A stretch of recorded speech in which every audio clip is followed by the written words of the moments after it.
पढ़ते पढ़ते नीनी का चेहरा पीला पड़ गया। ये सब क्या हो गया?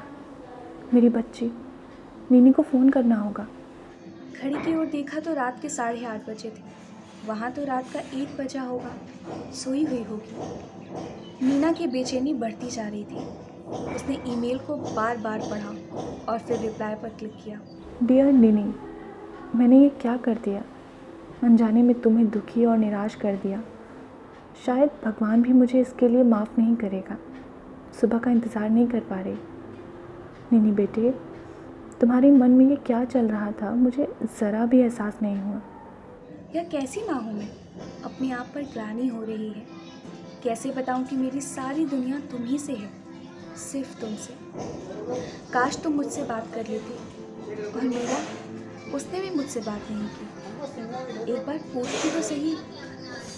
वह अभी तक वैसी की वैसी ही है, कुछ भी नहीं बोलेगी। कई बार वो घर आई, लेकिन कभी कभी खोई खोई तो कभी डबडबाई आंखों से घर को देखती थी।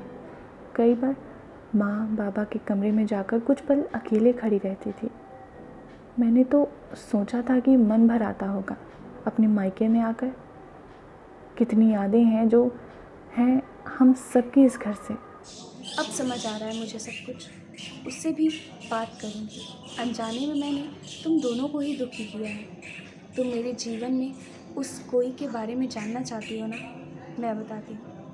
एक बार तुम्हारे दादाजी ने मुझसे कहा था, अकेलापन घना और ठंडा होता है, यह अंदर तक घर कर जाता है।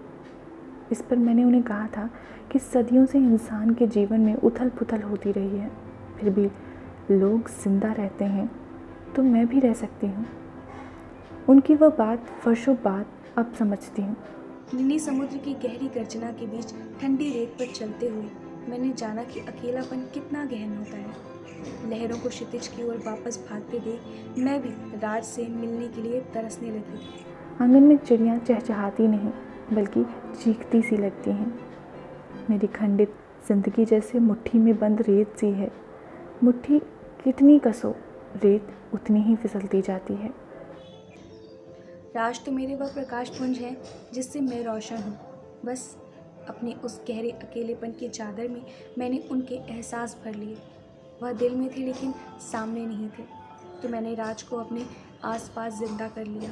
अलमारी में उनके कपड़े वापस लगा दिए, आधी जली सिगरेट एस्ट्रे में रखना शुरू कर दी, शूज़ बाहर निकाले, कभी उनकी शर्ट्स धोकर बाहर टांग दी। और अब मैं राज की सिगरेट्स, कपड़ों, जूतों और उनके आफ्टर शेव से बात करती हूँ। यह असली आवाज़ों की दुनिया से अलग है और इसमें अनोखा सुकून है। नीनी, जो हरदम साथ हो उसे साझा करना कैसा संभव है? मुझे पता है कि तुम मेरी फिक्र करती हो, मुझे बहुत प्यार करती हो। यकीन करो, कुछ भी नहीं बदला। मैं वही हूँ, तुम्हारी वही मजबूत माँ। कल जब तुम यूनिवर्सिटी से घर आओगी तो फ़ोन करूँगी। अपना ख्याल रखना। बहुत सारा प्यार, माँ।